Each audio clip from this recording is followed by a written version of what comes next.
You finally did the responsible thing. You started saving. actually Every did it! month, you move some money into your savings account. 100 here, 200 there, sometimes more when you had a good month. You feel good about it, disciplined, like one of the adults who has their life together. And then one day you open the banking app. You've got $10,000 sitting in that account. And your interest statement tells you that after an entire year of that money sitting completely still, you made $50. 50. And meanwhile, you keep hearing people talk about investing, index funds, compound growth, passive income, building wealth, and a question starts forming in the back of your mind that you haven't been able to shake. Wait, am I doing this wrong? My name is Lester. I spend a lot of time thinking about money, math, and why perfectly intelligent people keep accidentally choosing the slowest possible path to financial security. If you've got money sitting in a savings account right now and you're not sure what the next move is, subscribe, hit the like button, and stay with me, because by the end of this video, you will know the exact step-by-step path from saving to investing in the right order and why the order matters more than almost anything else. This is the full guide. Let me start with something that's going to sound controversial. Saving money alone will almost never make you wealthy. Saving is important. It's the foundation. You need it, but it is not the destination. It is the first stage of a two-stage process that most people never complete. Here's the difference. Savings protect your money. Investments grow your money. Those are two completely different jobs. And here's what that difference looks like in real numbers. $10,000 in a standard savings account at 1% interest. After 1 year, $10,100. Fine, better than nothing. Now the same $10,000 invested. The S&P 500, the index of the 500 largest US companies, has historically returned around 10% per year on average over long periods. At 10%, after 1 year, you have $11,000. Not a dramatic difference in year one, $900. Dinner for two and a tank of gas. But now hold both of those for 20 years. Savings at 1%, $12,200. Investing at 10%, $67,000. Same money, same 20 years, $12,000 versus $67,000. That $54,800 gap is not the difference between a lucky person and an unlucky one. It is the difference between money stored and money working. And here's the thing that doesn't get said clearly enough. The biggest wealth gap in this country is not between people who save and people who spend everything. It is between people who save and people who invest. Most people never make that second transition. And the reason isn't math, it's psychology. Saving feels safe. Investing feels like standing on a ledge in the dark. When your money is in a savings account, you can see it. It doesn't move. It doesn't drop 5% on a random Tuesday because someone in a suit said something ambiguous on television. Investments move, sometimes up, sometimes down, sometimes sideways for months while the news is screaming. And that feeling, not the actual statistical risk, just the emotional experience of watching a number go down, is what keeps most people parked in an account earning $50 a year, wondering why the math isn't working out. I'm not going to tell you the fear is irrational. I'm going to tell you there is a sequence that addresses it directly. Follow the sequence, and most of the fear dissolves on its own. Let me walk you through it. Step 1. Build the real emergency fund first, before anything else. Before you invest a single dollar, you need 3 to 6 months of living expenses saved in cash, not invested, not in a brokerage account, in a high-yield savings account where it's stable, boring, and immediately accessible. In 2026, a high-yield savings account pays around 3.5% to 4%. Same FDIC insurance as your regular bank. Takes about 10 minutes to open online. Here's why this is step 1, and not a footnote. The number one reason people panic sell investments at exactly the wrong moment is not because they're irrational or uneducated, it's because they needed the money. Life happened. Job loss, medical bill, car, roof. The universe sent an invoice with no warning, and they had no other way to pay it. So they sold their investments, at the bottom, converted a temporary paper loss into a permanent real one, and then concluded that investing was a scam. The emergency fund is not a boring side character in this story. It is the thing that makes the whole plan survivable. It buys you the most valuable asset in all of investing, the ability to do absolutely nothing when everything around you is telling you to move. 3 to 6 months, high-yield savings account, not optional. Step 2, separate saving and investing in your head. 2 buckets. Bucket 1, safety money. This doesn't move, doesn't fluctuate. Emergency fund, near-term goals, anything you'll need within 2 to 3 years. Lives in savings, full stop. Bucket 2, growth money. Its job is to grow over time. It will go down temporarily. That is not a malfunction. That is the toll for the returns. Most of the anxiety around investing comes from treating bucket 2 money like it's bucket 1 money. When you watch your investment account like a checking balance, every dip triggers the same alarm. When you know that money has a 20 or 30-year job to do, A 10% drop in a quarter is background noise. Two buckets, two completely different relationships. Write it down if you have to. Step 3. Start small. Right now. A lot of people are waiting until they have enough to feel like it's worth starting. They want the number to feel serious, want to feel ready, want the market to look more stable before they commit. Here's the real reason. Starting feels like committing to something you don't fully understand yet, and committing to things you don't fully understand feels like risk. Most major brokerage platforms let you start with $50 or $100. The goal at the beginning is not maximum returns. The goal is building the habit, and habits matter more than timing. The investor who puts in $100 a month consistently for 30 years will almost always end up ahead of the investor who waits until they have the perfect plan and then invests aggressively, because the person who waited spent most of those years not invested at all. Start small. Start now. Step 4. Use simple investments, especially at the beginning. This is where most people wreck themselves. They hear about investing and immediately go looking for the interesting version of it.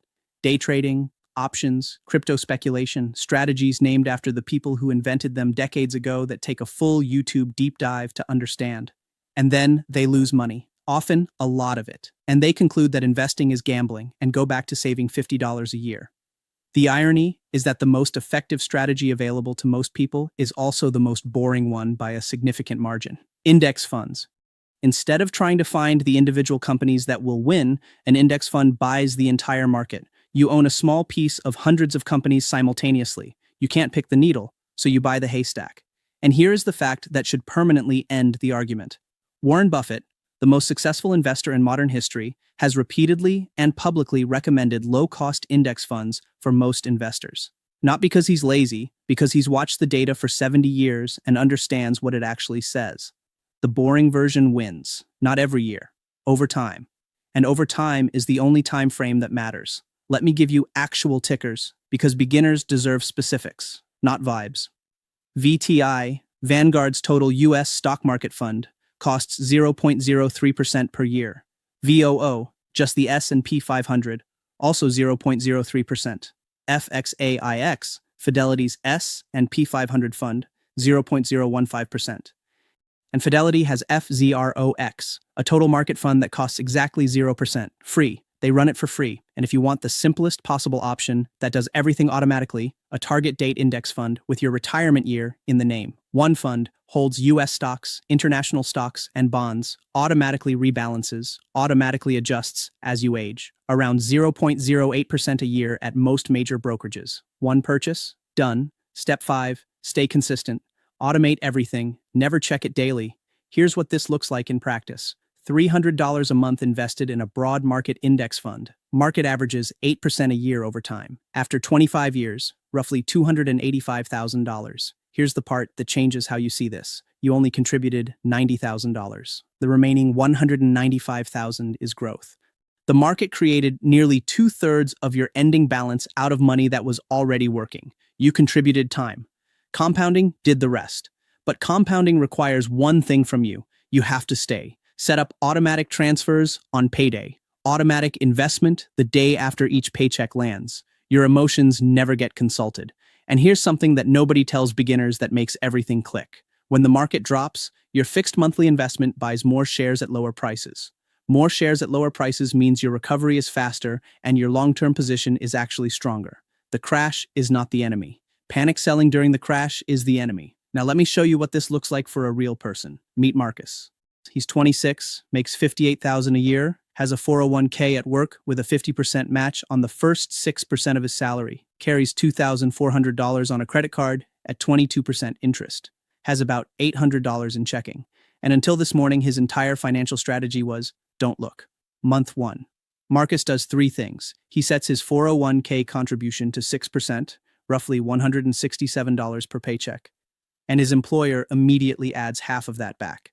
That match is roughly $2,600 per year of free money he was previously donating back to his company out of pure administrative neglect. Second, he opens a high-yield savings account paying 4% and moves his $800 in as a starter cushion. Third, every spare dollar he can find, about $380 a month after some honest budget surgery, goes straight at the credit card. By month 7, the card is dead. And here's what that actually meant. Killing a 22% debt was the single highest returning investment available to Marcus on the planet. Guaranteed, tax-free, zero risk, better than any stock, better than any fund, better than anything anyone on the internet was trying to sell him. Months 7 through 16, that same $380 builds his emergency fund to about $5,000. 4 months of essential expenses, sitting in a high-yield account earning 4%, doing its real job, making him impossible to shake out of his own financial plan. And then, around month 16, Marcus opens a Roth IRA at Fidelity in 11 minutes on his phone, sets an automatic $380 monthly investment into a target date 2065 index fund, closes the app. Now run that forward at 7%. If Marcus never gets a single raise, which is frankly insulting to Marcus, he's clearly capable. His 401k with match plus his Roth gets him to roughly $950,000 by 65. With normal raises and the contribution increases that follow, he clears 7 figures in his 50s. Total time spent managing this portfolio, about 20 minutes per year, plus the 11 minutes it took to open the account. 16 months ago, this man had a credit card balance and a habit of not looking at his bank account. The plan did not require him to become a different person. It required 3 decisions and a direct deposit form. Now let me protect you from the people who are about to try to undo everything we just built. Because the moment you start doing this right, an industry of people will materialize to help you do it wrong. Trap 1. The 1% financial advisor. These are often genuinely nice people who will meet you in a tasteful office and manage your portfolio for just 1% of your assets per year. 1% sounds like nothing. Here's the math that changes that. $100,000 growing at 7% for 30 years. At 0.03% in fees, you end with about $760,000. At 1% in fees, same money, same market, same 30 years, you end with about $570,000. That one little percent quietly consumed $190,000, not from a crash, not from a mistake, from a line item most people never look at. If you need professional help, complex taxes, a business sale, an inheritance, hire a fee-only fiduciary who charges a flat or hourly rate. Pay for advice. Never pay a percentage of your net worth forever. Trap 2. Whole life insurance pitched as an investment. At some point, with the precision timing of a heat-seeking missile, someone from your extended network will reappear in your life. They'll tell you about a policy that is life insurance and an investment at the same time.